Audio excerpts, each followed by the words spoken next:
remaining free when a society at large wanted to enslave everybody, you know, who was darker than a paper bag.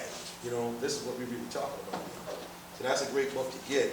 And so with that, there's some key characters of black Indians from the Seminole Wars, and three of them in particular. One is Abraham, John Caesar, and John Horse. A little quick history on these three black Indian chiefs are very instrumental in the Seminole Wars and the fight for independence and freedom.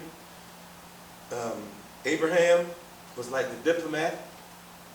John Caesar was the grunt man on the ground, getting things done, getting the runaway slaves, the protection they needed from the Indian Seminoles and black Seminoles, transitioning them into Indian society, and you know, keeping the war effort strong. And of course, John Horse, or John Caballo, son of a Seminole chief and son of a runaway slave woman, went from sub-chief to head chief, was actually the black Seminole Indian that led the people through the Trail of Tears into the Oklahoma Territory and all the way into Mexico. And so for this was part of the treaties, the Treaty of the Payne's Landing or the Indian Removal Act. John Horse, along with Kawakuchi, another sub-chief, Seminole Indian, went all the way to Mexico, thus starting the Moscogos community in Mexico, I believe the Mexican state of Coahuila, and they are there to this day. There's a great article in the Washington Post. I think it was published, I got it right here. This article was published April the 12th, 2019, and this is a story of Lucia Vasquez Valdez, a descendant of black Seminoles, now about 88 years old, and still living in Mexico, and part of the remnants of those that left out of Florida.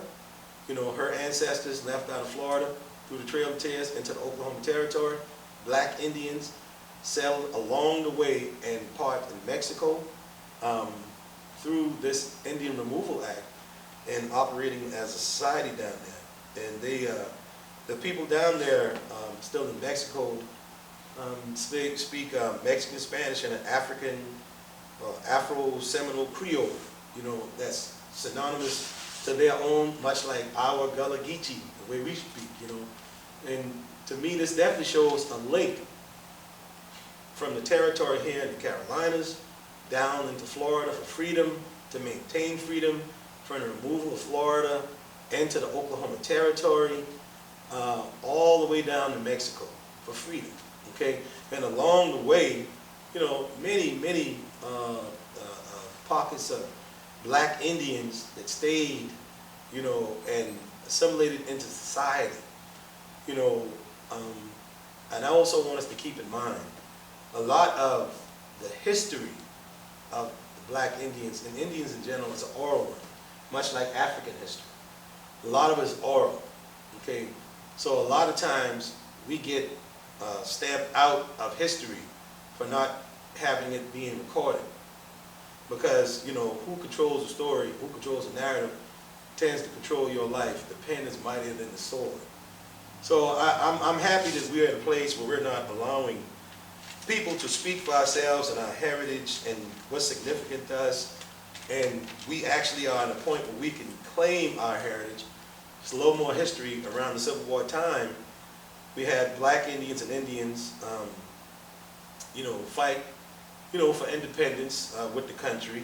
There's a great book, The Civil War Story of Henry Berry Laurie. He's a young Indian who was a fugitive from the Confederate government, hid away in the swamps in North Carolina, along with his compatriots were black Indians, Aboriginal peoples.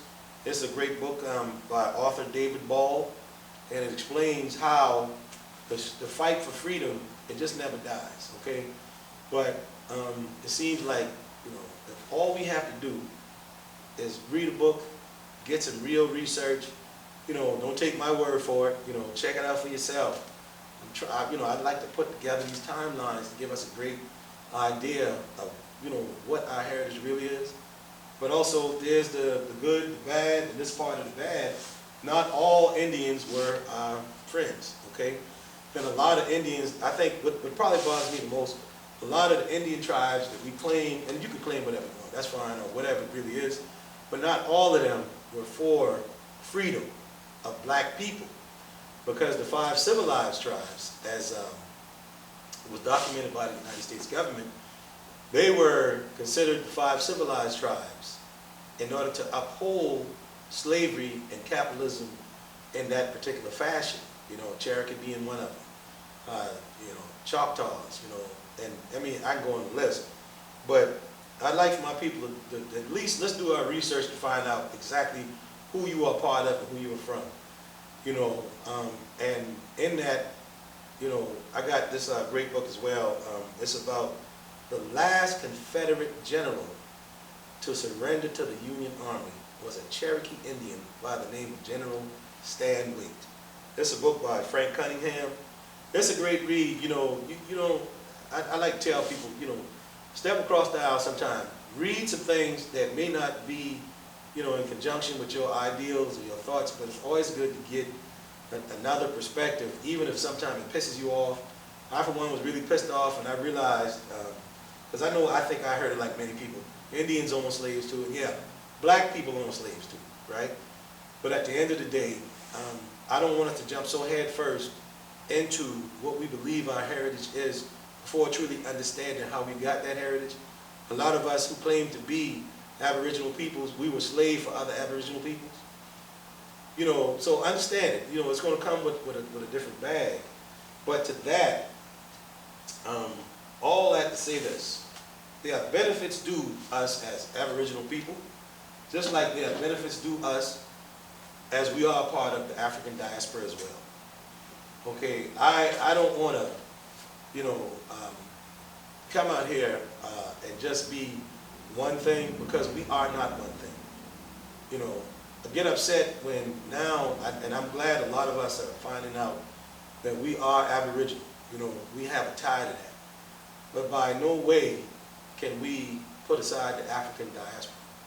By no way can we put that aside, because history shows us that there was just as much of a significant connection between the West Africans and those in the Congo and what have you to contribute to the Aboriginal people of this land, as the Aboriginal people of this land contributed to their lives, okay, in survival.